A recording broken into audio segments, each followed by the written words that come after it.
If you or someone you know happens to get in the car with people you barely know and they start painting their faces white with black streaks, you should get out of that car immediately.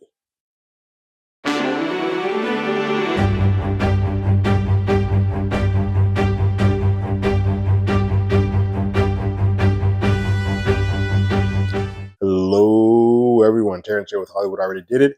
If you haven't already, you can like, share, subscribe to the channel, leave a comment, ring that bell below. Anytime we have something, you will be among the first to know. The fifth episode of Dope Thief is here. It is called Philadelphia Lawyer. Um, this episode is darkly comedic. There is a lot of just dark humor that happens in this episode. And there's moments that someone brought up in a previous video. There are moments in this show that have always had humor to sort of undercut the tension. This episode sort of leans into the tension with the humor, and it's just like really dark humor that the purpose of this episode is to strip Manny and Ray of all hope. Like any corner that they think they can turn to is going to sort of be put to the test in this episode and then burned down to the ground. Um, we start the episode looking at Mina months before the burglary or the robbery. And we're looking at Mina and Jack, her now dead partner or dead DEA partner, coming up with positing the idea of going to this house and getting this big seizure of the way that these folks have been distributing and moving meth in liquid form. And so it's sort of his idea.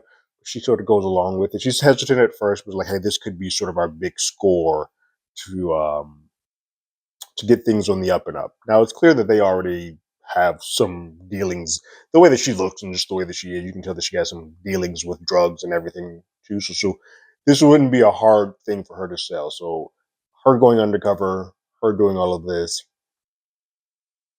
she's having sex with Jake, who is married to another woman in life. They've just gotten so far undercover that they've now sort of lost who they are. But this is their moment to sort of have this big bust to sort of come out on the other side of this and show that this was all worthwhile.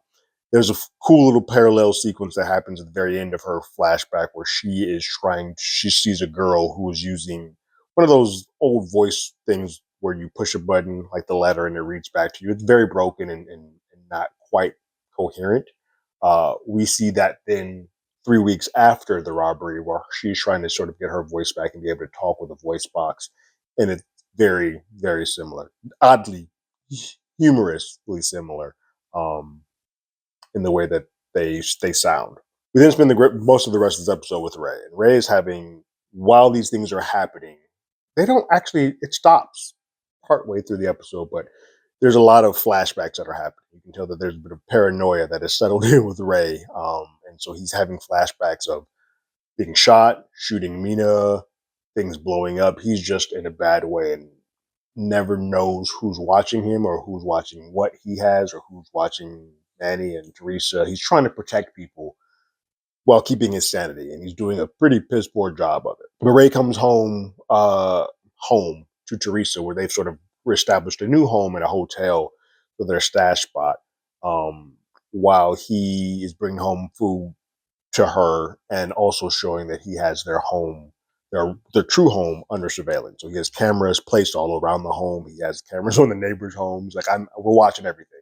He sort of starts tracking this car that doesn't seem to be moving from the location. It seems to be tracking the house, or a person keeps coming in and out of the house. So he thinks he knows that, hey, this is the person that they've sent to sort of watch his home. Teresa even says something to the fact like, oh, you stopped acting like a fake DEA agent. Now you're acting like a fake CIA person surveilling homes and crap. Like, what is this? But Ray gets the idea to go roll up on the guy that is watching his home. So he gets a gun and goes up to the car. And look, who knows what he's going to do? Because we've already established that Ray's not really willing to pull the trigger. So I don't know if he's just going to talk to the guy. But luckily, the phone rings for the person that's watching, sitting on the home, and they're saying like, "Is he there?" He's like, "No, he's not coming back here." Ray uses that moment to sort of duck and dodge behind, listen to the phone call, not really, but it's more so to just get out of the way. When he gets out of the way, the person watching gets out to pee. And when he gets out to pee, he puts a tracker on the car. Ray goes back home, starts watching some of the cameras that he has, and he starts hearing a fire alarm going off, and he starts watching the cameras, and he has a camera on Manny's room, who that the fire alarm is going off on. So Ray quickly goes to that room to see what's going on. Manny's trying to get sleep while in the room with the alarm, so it's clear that he is three sheets. He is high as all get out. We learned that Manny's drug of choice is heroin, and so he apparently was getting high and shooting up in the bathroom, thus catching the fire alarm on, and he couldn't shut it off. So instead of trying to get it shut off or break it down, he just went to sleep with the alarm on. That's how high that boy was. He was gone. And Ray is kind of just doing everything possible to sort of try to get him clean, get him off the drugs, and get him to a point where, hey, I'm trying to keep you safe, but you're not doing me any favors because you keep getting high and messing things up. He finds the heroin stash that he has in a iron in the room, and then he uses his face recognition to sort of unlock his phone, and he sees that Sherry just keeps posting photos and keeps texting him. Just one, keep Manny sort of hungering for Sherry. He's like, hey, I want to be with her. He, instead of keeping his head in the game, he's more so thinking about the wife that he's not around, or the fiance that he's not around at the moment. And Manny's like, oh, yeah, God, Sherry, you gotta cut him off. So he texts her on Manny's phone as Manny, and she quickly susses out that that's not how Manny talks. I was like, is this Ray? And he's like, yeah. So they set up a meet. They meet the next day. Ray goes talk to Sherry, and they have it out for a minute, but then he just lays it out there. He's like, look, your fiance was getting high as a kite, doing all kinds of illegal activity the day that he proposed to you. And that proposal was half-assed. And you, for some reason, said yes to it. You said yes to a fugitive. What the hell? Like, what is this? So I'm glad somebody besides myself is calling her out on this. But it's more of a, like, I'm trying to protect you type of thing. Ray's sort of in big brother mode to Sherry, like, look, I don't dislike you. I actually do like you. And I'm saying that we are in some shit right now. Like, we are in some serious stuff, and I don't want you to be caught in the crosshairs. Like, I don't think Manny told you everything that it is that we're going through, perhaps to protect you. But I'm not going to sugarcoat it to you. We are in some bad stuff. We did some things that got us caught up in some crosshairs that I don't want you to be a part of. And Manny's right now is being a little too high and too selfish to not push you away, to bring you into this danger. But I'm saying you shouldn't be a part of this. And he's like, why are you here? And she's like, because I love him. And Ray's like, look, I know that Manny loves you too. There's no doubt about it. But you need to protect him, and you need to start worrying about and protecting yourself. Stop posting every damn minute because it's driving him insane. You need to let him go so that he can focus on this, become the best version of himself, so that we can handle this and get possibly back to you. But right now, we need you to separate. We need you to go away, run into the ether. And she's like, well, what is he going to do without me? Like, it's going to mess him up more. And he's like, look, I got him. I got him. You go off and let me handle this. He doesn't have him, by the way. But he says, lose your phone, go away, go into hiding. You don't need to be a part of this. They don't know you, so you can easily go into the ether. Please go do so.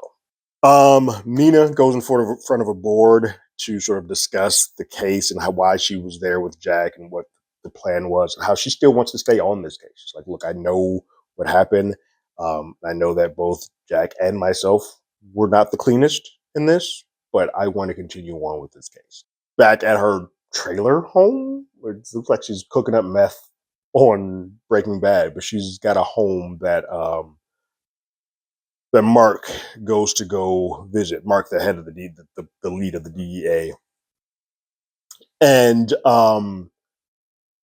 she has made out Ray by the level of proxy. Michelle with her dad. I mean, Michelle with Ray's dad. Thus, that was Ray. Ray is the person that shot her. And she's like, why aren't you guys going to get him? And it's clear that Mark's kind of tiptoeing around the park. He's like, hey, if he's not true DEA, maybe there's somebody in the DEA that has given him access to these drug busts. And they don't want to blow up their spot. She's like, you guys are so gung-ho to protect what it is that you have that you're not actively going after this man. Go get him. Then we start seeing that, all right, they're going to close the trap a little bit. And so Mark goes to go talk to Michelle. We find out was also the lawyer for Rick, which is a wild. There's more to that than not. Clearly, either Rick gave Bart the reference as a lawyer or something, but like she clearly keeps getting in with bad folks, and for Rick to be so already tied in with this, that's going to come back at some point. But we learned that she was a lawyer for Rick. Mark gives her the idea, like, let her know that hey, Rick is dead, and Rick was at the scene with the person whom you're now defending, whose dad you're now defending. Michelle's like, look, I don't know what it is you're trying to do, if you're threatening me or whatever, but you need to set an appointment. And Mark's like, look, I'm not threatening you. I'm just letting you know that you are around bad people, and you seemingly know when you're around bad people, but maybe your person radar is on the fritz right now, and I'm just making sure that you can calibrate that because, yeah, Ray's not good. Then Michelle quickly calls Teresa to get in touch with Ray. By proxy, Teresa gives that message to Ray. Ray calls Michelle, and while he's tracking what he calls the pissing biker, um, and they set up a meet. Michelle kind of wants to come clean, like, look, gloves off, and she's sort of coming with that the black mom voice. Sorry for my folks that are not black, but you don't quite understand it. But if you watch enough shows with the black moms, you know what that black mom voice sounds like. She's very much starting like, look, just come clean with me, tell me what's going on. What are you wrapped up into? And Ray's like, I will tell you. I will tell you all of it. Just like, I won't go into specifics, but just let you know that we crossed the wrong people and it's coming back to bite us. We're good at the end of the day, but I won't go into specifics, not over the phone. So once you and I meet, so they set up a meet spot and they will go meet later. When he gets off the phone, there's the tracker is stopped. It's come to this big spot. It's called a Dog Tooth Quarry. It's the name of the place. And Ray decides that he's going to go and follow that lead. So he goes to the Dog Tooth Quarry, kind of gets on an upper path to look down of it, and this is where all the bikers are meeting. So it's sort of the home base of all the bikers. So he thinks he sort of got them. So he calls Son, who has told him, don't call me again. He has called Son and said, hey, look, I found their spot. They're all here. And Son's like, well, are they all present? And does it seem like it would be easy to get to them? And Ray's like, yeah, this seems like this would be an easy spot. Now, granted, Ray's not the best person to go ahead and suss out a situation to see if all angles are clear and whatnot. He's just going off the eyeball test. Like, yeah, no, this looks good. I immediately knew it's like, this don't seem like the right spot, but okay. But he calls Son, and Son's like, well, good. I got a guy who I think we should all meet together that will probably be able to take care of that situation. Beneficial to us, it's beneficial to him. He's an Italian dude. I think we'll be able to work in our favor. And Ray's like, cool, set up the meet. We'll meet at 1. I'm going to go find Manny and pick him up, and then I'll bring him to the meet and we'll all discuss. Son's like, perfect. I got to get off the phone now because I have some family matters, which immediately let me know that he's in trouble. He walks outside with a knife and a bag, and it's clear that a message has been sent to him from these bikers because they have strung up his dog and decapitated it and hung it up in the backyard. So then he goes to school to drop off his 2 kids with his number 2. Once he drops the kids off, DEA swarm in around him to arrest him and hold him into custody. Not before his number 2 downloads stuff off of his phone on like little microchip flash drive, and then he swallows it. So he knew what to do in the quickness, but they are under arrest. Once again, showing that Ray continues to F up everybody's life that he's surrounding.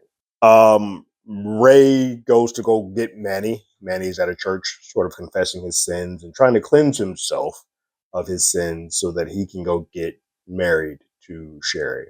Now, mind you, in this moment, Ray already knows that Sherry's not coming. He's like, I've already pushed Sherry away. Manny does not know that. Manny's like, Sherry's going to meet me here. This is where we're going to meet. Ray's like, look, we need to get out of here and we need to get to Son now because he might be able to help us. We might be able to get the drop on these people to sort of give us a leg up so that we're not always running and hiding and sort of working on the defense. We can now punch him in the mouth first and work on the offense. Manny eventually goes with Ray, and then he gets a text from Sherry saying she's breaking away from him and like separating and all this stuff. And then Manny starts blaming Ray. He's like, well, what did you do? Because she loves me. I love her. What did you do? And he starts saying like, "You're so miserable with love. You don't want to have anybody to be happy." And then Cyrus pops up, and that's when this episode goes from being it's still pretty dark and morally, but it becomes like a comedy a little bit because Cyrus's character is so unorthodox, I guess would be the best term to use. He's very unorthodox. And while there is a level of comedy being played, because everything on the surface level is comedic, he's batshit crazy. And Manny and Ray don't really know what it is that they are walking into or driving into. Cyrus meets with them. They start talking. They can already sort of learn, just in some kind of conversation, that Cyrus really isn't on the up and up. But they're also waiting for Sun. Sun's not coming because we, as the audience, know Sun's been arrested. So they're just waiting. They're waiting. And Cyrus kind of is saying some racist crap towards about Sun, and clearly, this is a partnership by business and not because they actually like or care about each other. But Cyrus kind of like, look, you know where the spot is. Take me to the spot, so I can suss it out. And Ray's like, well, cool. Let's wait for Sun. He's like, no, let's just go now. Let's go do this now. And there's other people there. It's not just Cyrus. It's Cyrus and his crew. So they hop in a car, and Ray takes them to the spot. There's two associates in the back of the car that are with Manny, while Ray's up front with Cyrus. As they're driving, Manny's trying to get Ray's attention, like, hey, man, hey, Ray. And he turns around and he starts seeing that Cyrus's men are putting on whiteface and then start putting black streaks down their face. Like either they're going to an Insane Clown Posse concert or about to go to like the 25th anniversary of The Crow. But either way, it doesn't look like you want to be in a car with these people because they're about to get into some shit. And it nerves Manny, but not really Ray. Ray is still at the point now where he thinks this is just a reconnaissance mission, and we're just going to go look at the place. Once they get there, they land. Cyrus like looks at the place, looks over the top, and she sees what it is. She says they're an open field. She says like this would kind of be like shooting fish with a barrel. Yeah, easy peasy. We then see two other trucks of Cyrus's people pull up, and so they're now ready to do this now. And one, I don't think Raymond definitely didn't want to be at the spot when this all went down. And so he starts getting a little freaked out, like, hold on, wait, what are we doing? And then we see all of the Cyrus's men sort of step around the crater, which is like looking down upon all the bikers that are sitting there, and start lighting Molotov cocktails. And Cyrus paints his face, gets a cigar, lights his Molotov, and they just start throwing Molotovs down there. And then open fire. Fire just starts swinging back and forth. And then all of a sudden, we start seeing that Cyrus's men are getting shot and sniped off by people on the higher ground from them. So it's clear that because Raymond didn't know to suss out or look at everything, that those folks are so comfortable being down there because there was a layer of protection that was over them that was watching them down. So all of Cyrus's men get sniped out left and right. And while that's happening, Raymond is trying to get keys to the car to get pulled off. He goes to the car, keys are not there. He goes to see that it's on the trunk. Cyrus comes to the back and starts pontificating and giving great speeches, and then he gets shot in the chest and dies. Funny. Again, a lot of just dark humor that happens in this episode, but still creating dire situations. Manny and Ray get to the car, they're getting shot at, people start sniping at them, but they finally get the correct key and then pull off. While they pull off, Manny clocks that there's a grenade in the back of the car, the only thing that sort of sticks around, that is moving around in the back of the truck. We do see a shot of Sun being interrogated by the DEA, and we learn that there was a point where Sun helped the DEA start busting some other things. And once he did that, he went to go lay low before he sort of start rising up again. But he immediately calls for a lawyer, so they shut that down quickly. Back with the truck, Manny's like, I'm done. I'm giving up. It's time for me to leave here. He tells Ray to get out of the car, and Ray's like, what are you talking about? I'm done. Like, what does that mean? What does that mean you're done? And then Manny shows that he has the grenade in his hand with the pin out. And Ray's like, what are you doing? And they start going back and forth, tit for tat. Ray grabs the grenade so that it doesn't open and go off. And he's like, put the pin back in, put the pin back in. Man, he's like, no, I'm not putting the pin back in. In fact, he throws the pin out of the car. He starts saying that, like, no, I'm tired. I'm tired of this. Like, we're never going to get out of this. I'm giving up. I'm done. And Ray kind of has to lean in on the Sherry aspect of it. Like, look, we are the only ones that can finish this. There's nobody else that can help us. We've seen that Cyrus didn't help. We've seen that Sun didn't show up. We are the only ones responsible for being able to get us out of this. And if you want Sherry alive, whether she's with us, whether she's with you or not, if you want to keep her alive, the only people that can do so or make that a possibility is us. So even if you're not going to be with her because of whatever she's texting here, we should still do what we need to do to make sure that she's protected because you love her. It's at that point that it sort of clicks into Manny. It's already a little late. The pin's outside. So Manny gives him the grenade, and then Ray quickly goes and tosses it in a dumpster, and then runs, counts to 3, and it blows up. But it's clear that Manny's not in his best way if he's willing to just go ahead and pull out a pin and a grenade and hold it. There, outside of drugs, there's a lot of self-destructive tendencies that Manny has. While it seems like Ray is trying to self-preserve, he's got a person that now maybe will stop trying to harm themselves, him and them as a duo, and maybe actually sort of help him out a little bit. Because Ray has been carrying the majority of the weight of kind of get them out of this. Ray holds up his thing to go meet Michelle. That was his last meet of the day. He goes to try to meet Michelle at their spot choice, and he immediately clocks there's about 3 people at least he can see that have earpieces in it. So he immediately knows that this is a setup. But he tries to get Michelle eye to eye to see if she's really in on this, or if she's trying to help them, or if she's maybe in over her head and someone has her sort of in duress. And so Ray looks at Michelle, and Michelle kind of gives him like, don't. She tries to give him the signal to look at one of the folks that has an earpiece. He's already clocked that. But she basically is like, no, don't. Like, you should be. As subtly as she can, so she doesn't signal off to everybody else that Ray's there.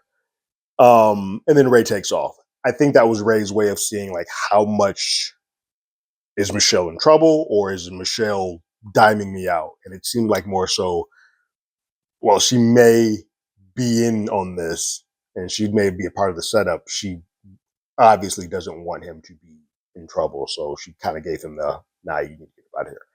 That's how the episode ends. It's clear now that this is just Ray and Manny, more so Ray versus the world. Like, Sun's out. Sun can't help him. Cyrus didn't help. Michelle is probably not going to be a trustworthy person to use in any aspect anymore. And Teresa can't do anything because she's so far in love up Bart's butt. So it's really just the 2 of them. And hopefully now that Ray can kind of keep Manny straight and clean, he can get a clear-headed person to partner with, as opposed to the babysitting that he had to do with him before. But this was a good episode. Funnier, darklier funnier than I think it had any right to be. Humor's always been a part of this show, but this is the first episode that I think ratcheted up to a point where the dark humor merged with the dire situation there, and it sort of came this perfect, like, oh, this is almost like a black comedy. Not racially black, but like a black comedy, like The Menu or something like that, if you haven't seen those type of movies, where it's almost wink, wink, tongue-in-cheek, like, oh, these guys are going through it. Ha, ha, ha. Oh, God, everything is falling apart.